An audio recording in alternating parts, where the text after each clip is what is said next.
दीनापुर नाम का खूबसूरत गांव एक छोटी सी नदी के किनारे था।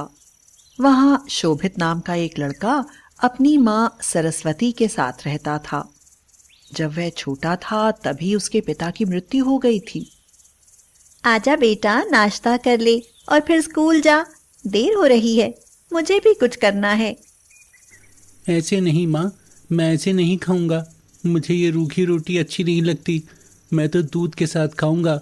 मुझे दूध भी चाहिए। बेटा, वह हमारे यहाँ नहीं है। अच्छा रुक, अभी पड़ोस में बंसी के यहाँ जाकर देखती हूँ। उसके यहाँ दूध होता है। वह पड़ोस के बंशीधर के यहाँ जाती है और कहती है, भैया बंसी, मेरे शोभित को दूध के बिना खाना अच्छा नहीं लगता है। मुझे 1 गिलास दूध रोज दे दिया करो। इसके बदले में तुम्हें हमारा काम भी करना होगा।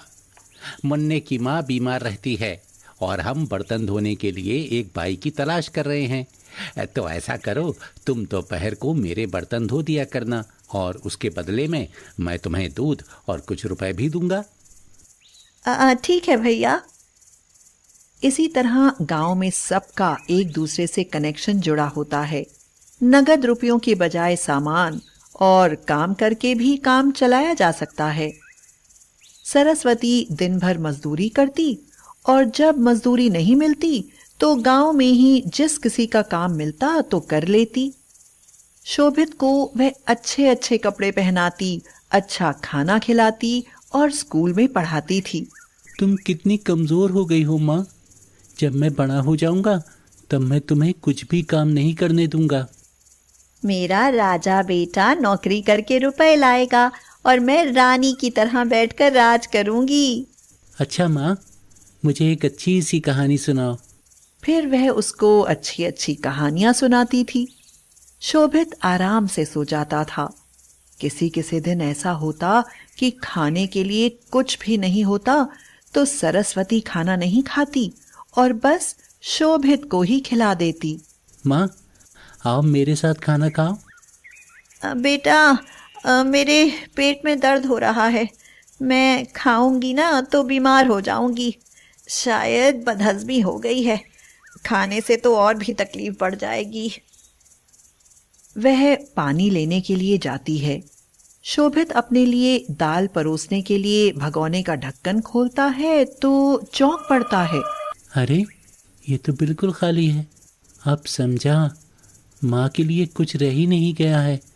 जो कुछ था उसने मुझे खिला दिया और अपने लिए बहाना बना रही है ताकि मुझे पता न चले और मैं आराम से खा लूं।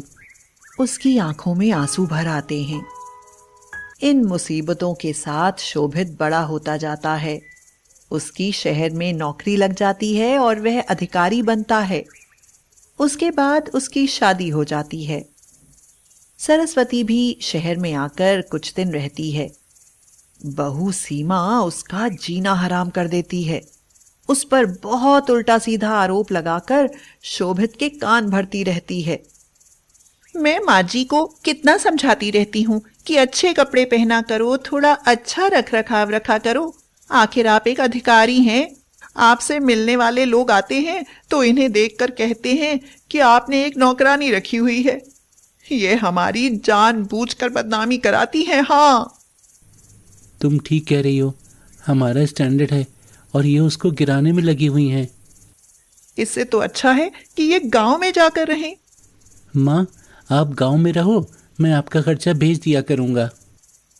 बेटा, अगर मेरे रहने से तुम्हारी बदनामी होती है तो मैं गांव में रह लूँगी। मैं तुम्हारा खर्चा लेकर क्या करूँगी? जब तक मेरे हाथ पैर चलते हैं मैं कमा लिया करूँगी। सरस्वती चली जाती है। अचानक एक दिन शोभित बीमार होता है। वह अपना चेकअप कराता है तो उसके पैरों के नीचे से जमीन खिसक जाती है। सीमा, मेरे दोनों गुर्दे खराब हैं। अब मेरी जिंदगी का अंत समय आ गया है। डॉक्टर ने कहा है अगर तुरंत गुर्दा नहीं बदला गया तो मेरी मौत भी हो सकती है। वह पूरी कोशिश करता है। रिश्तेदार, दोस्त, परिचित सबसे कहता है, लेकिन उसे गुर्दा कहीं नहीं मिलता। ना ही कोई दानकर्ता मिलता है। अचानक एक दिन एक गुमनाम दानकर्ता उसको अपना गुर्दा दान कर देता है, जिससे उसका ऑपरेशन होता है। 15 दिन अस्पताल रहने के बाद शोभित ठीक होकर अपने घर पर आ जाता है। उसकी पत्नी सीमा उससे कहती है, देख लिया तुमने अपनी माँ का प्यार। दुनिया जहान के लोग आकर तुमको देख गए, लेकिन तुम्हारी माँ तुमको देखने तक नहीं आई। हाँ।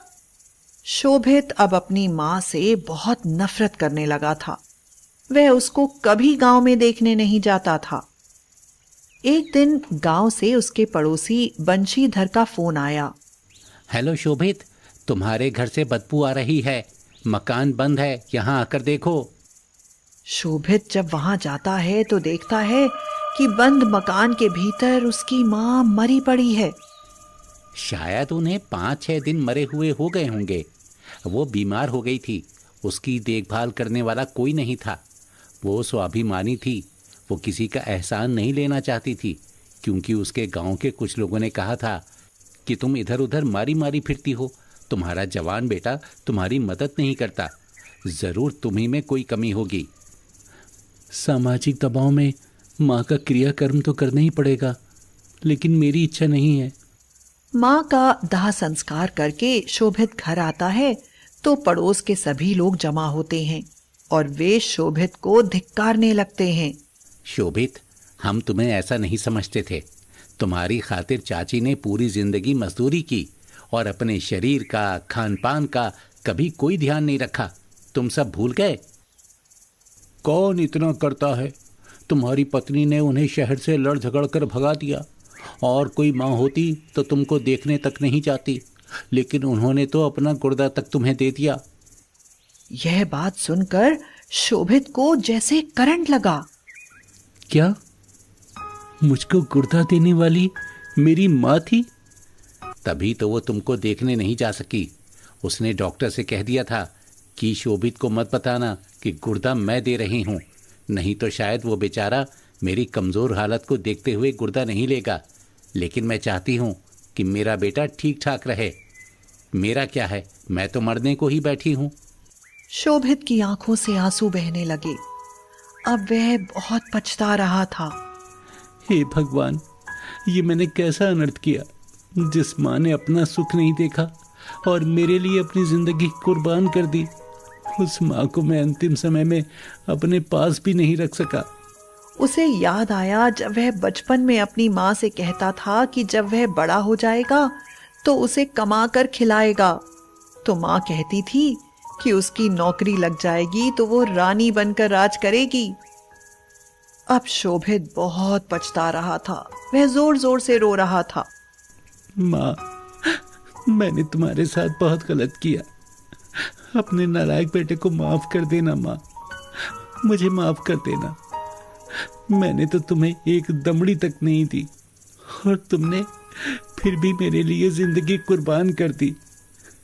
मैंने तेरे साथ दुश्मनों से बर्ताव किया माँ, मुझे माफ कर दे माँ, मुझे माफ कर दे।